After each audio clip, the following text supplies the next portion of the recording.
ಇಡೀ ವಿಶ್ವದಲ್ಲೇ ತನ್ನದೇ ಆದ ವೈಶಿಷ್ಟ್ಯತೆಗಳಿಂದ ಹೆಗ್ಗುರುತು ಹೊಂದಿರುವ ಬೆಂಗಳೂರಿನ ನಾಡಪ್ರಭು ಕೆಂಪೇಗೌಡ ಇವರು ನಿರ್ಮಾಣ ಮಾಡಿದ್ದು ಯಾವುದೇ ಸ್ವಾರ್ಥಪರತೆ ಜಾತಿ ಮೋಹ ಇಲ್ಲದೆ ಬೆಳಪೇಟೆ, ಕಬ್ಬನ್ಪೇಟೆ, ಚಿಕ್ಕಪೇಟೆ ಎಂಬುದಾಗಿ ಸ್ಥಾಪನೆ ಮಾಡಿ ಅಂತಾರಾಷ್ಟ್ರೀಯ ಮಟ್ಟದಲ್ಲಿ ಖ್ಯಾತಿ ಪಡೆದ ಬೆಂಗಳೂರಲ್ಲಿ ತನಗಾಗಿ ಯಾವುದನ್ನ ಸ್ವಾರ್ಥಕ್ಕಾಗಿ ಬಳಸಲಿಲ್ಲವೆಂದು ಕೇಂದ್ರ ಒಕ್ಕಲಿಗರ ಸಂಘದ ನಿರ್ದೇಶಕ ಹನುಮಂತರಾಯಪ್ಪ ತಿಳಿಸಿದ್ದಾರೆ. ಅವರು ಕೊರಟಗೆರೆ ತಾಲೂಕಿನ ಹೊಳವನಹಳ್ಳಿ ಹೋಬಳಿ ವ್ಯಾಪ್ತಿಯ ಮಧ್ಯ ವೆಂಕಟಪುರ ಗ್ರಾಮದಲ್ಲಿ ಅಸ್ತಿತ್ವಕ್ಕೆ ಬಂದ ನಾಡಪ್ರಭು ಕೆಂಪೇಗೌಡ ಒಕ್ಕಲಿಗರ ಯುವ ಪಡೆಯ ನೂತನ ಸಂಘಟನೆ ನಾಮಫಲಕವನ್ನು ಅನಾವರಣಗೊಳಿಸಿ ಮಾತನಾಡಿದರು. ಒಕ್ಕಲಿಗ ಸಮುದಾಯದವರು ಸ್ವಾರ್ಥಪರರಲ್ಲ, ವಿಶಾಲವಾದ ಮನಸ್ಸುಳ್ಳ ದಾನಿಗಳಾಗಿದ್ದು ಭೂಮಿಯನ್ನು ಹದಗೊಳಿಸಿ ಉತ್ತು ಹೊತ್ತು ಕಷ್ಟಪಟ್ಟು ಬೆಳೆದು ನಾಡು ಕಟ್ಟುತ್ತಿದ್ದೀವಿ ಎಂದು ತಿಳಿಸಿದರು. ನಾಡಪ್ರಭು ಕೆಂಪೇಗೌಡ ಒಕ್ಕಲಿಗರ ಯುವ ಪಡೆಯ ರಾಜ್ಯಾಧ್ಯಕ್ಷ ದೇವರಾಜಗೌಡರು ಮಾತನಾಡಿ, ಒಕ್ಕಲಿಗ ಸಮುದಾಯದ ಕೆಂಪೇಗೌಡ ಅವರು ನಮಗೆಲ್ಲ ಮಾದರಿಯಾಗಿದ್ದು ಅವರ ಧೈರ್ಯ, ಸ್ಥೈರ್ಯ ಮತ್ತು ಆಳ್ವಿಕೆಯ ತತ್ವ ಆದರ್ಶಗಳನ್ನು ನಾವೆಲ್ಲ ಅಳವಡಿಸಿಕೊಂಡು ಹಳ್ಳಿಯಿಂದ ದಿಲ್ಲಿಯವರೆಗೂ ಎಲ್ಲ ವಿಭಾಗಗಳಲ್ಲೂ ಅತ್ಯುತ್ತಮವಾದ ಸಾಧನೆಯನ್ನ ಮಾಡಬೇಕು ಎಂದರು. ಇದೇ ವೇಳೆ ಗ್ರಾಮದ ಎಸ್ಎಸ್ಎಲ್ಸಿ ಮತ್ತು ಪಿಯುಸಿಯಲ್ಲಿ ಅತ್ಯುತ್ತಮ ಅಂಕ ಗಳಿಸಿದ ವಿದ್ಯಾರ್ಥಿಗಳಿಗೆ ಪ್ರತಿಭಾ ಪುರಸ್ಕಾರ ನಡೆಸಿ ಹಿರಿಯರನ್ನ ಗೌರವಿಸಿ ಸನ್ಮಾನ ಮಾಡಲಾಯಿತು.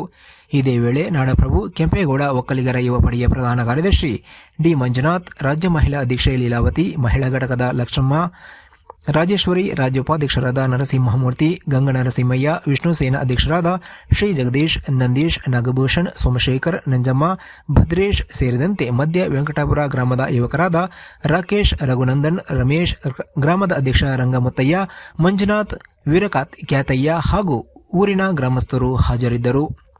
ವರದಿ ಮಂಜುಸ್ವಾಮಿ ಎಂಎನ್, ಕೊರಟಗೆರೆ. ಮತ್ತೆ ಕುಣಗಲ್ಲು ಹಾಗೆ ಎಲ್ಲಾ ತಾಲೂಕು ಕೂಡ ಜಾಸ್ತಿ ಉಪಯೋಗಿಸ್ಕೊಂತ ಇದ್ದಾರೆ. ನಮ್ಮ ತಾಲೂಕಿನ ಜನಗಳಿಗೆ ಇನ್ನೂ ಅದು ಅರಿವಾಗಿಲ್ಲ.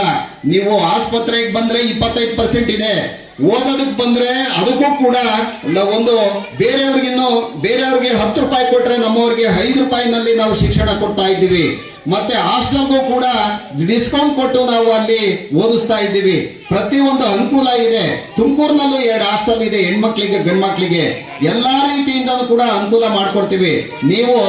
ನಾವು ಒಂದು ಫೋನ್ ಹಾಕಿ ಸಾಕು, ನೀವೇನ್ ಹುಡುಕೊಂಡ್ ಬರ್ಬೇಕಾಗಿಲ್ಲ. ನನ್ನನ್ನ ನೀವು ಫೋನ್ ಹಾಕಿದ್ರೆ ಏನ್ ಬೇಕಾದ್ರೂ ಕೂಡ ನಮ್ಮ ಮಕ್ಕಳು ಮುಂದುವರಿಲಿ, ನಮ್ಮ ಮಕ್ಕಳಿಗೆ ಸಹಾಯ ಮಾಡೋಣ, ನಮ್ಮ ವಂಶ ಬೆಳೀಲಿ, ಇನ್ನೂ ಎತ್ತರಕ್ಕೆ ನಮ್ಮ ವಂಶ ಹೋದ್ರೆ ನಮ್ಮ ಮಕ್ಕಳು ಮುಂದುವರಿತವೆ. ಇವತ್ತು IAS KS ಯಾರು ಪಾಸ್ ಮಾಡ್ತಾ ಇರಲಿಲ್ಲ. ಇವತ್ತು ನಮ್ಮ ಜನಾಂಗದವರೇ ಒಂದೊಂದು ಸಾರಿ 5-6 ಜನ IAS KS ಪಾಸ್ ಮಾಡ್ತಾ ಇದ್ದಾರೆ. ಅದಕ್ಕೆ ನಮಗೆ ಖುಷಿ ಆಗ್ತಾ ಇದೆ. ತುಂಬಾ ಚೆನ್ನಾಗಿ ಓದ್ತಾ ಇದ್ದಾವೆ. ಮೊದಲು ಊರಿನಲ್ಲಿ ಒಬ್ಬ SSLC ಪಾಸ್ ಮಾಡಿದ್ರೆ ನೀವೆಲ್ಲ ಅವನ್ನ ಮೆರೆಸ್ತಾ ಇದ್ರಿ. ಇವತ್ತು 98%, 99%, 100% ತೆಗಿತಾ ಇದ್ದಾರೆ ನಮ್ಮ ಮಕ್ಕಳು. ಅದಕ್ಕೆ ನಮ್ಮ ಹಿರಿಯರ ಆಶೀರ್ವಾದ ಇದ್ದೇ ಇದೆ.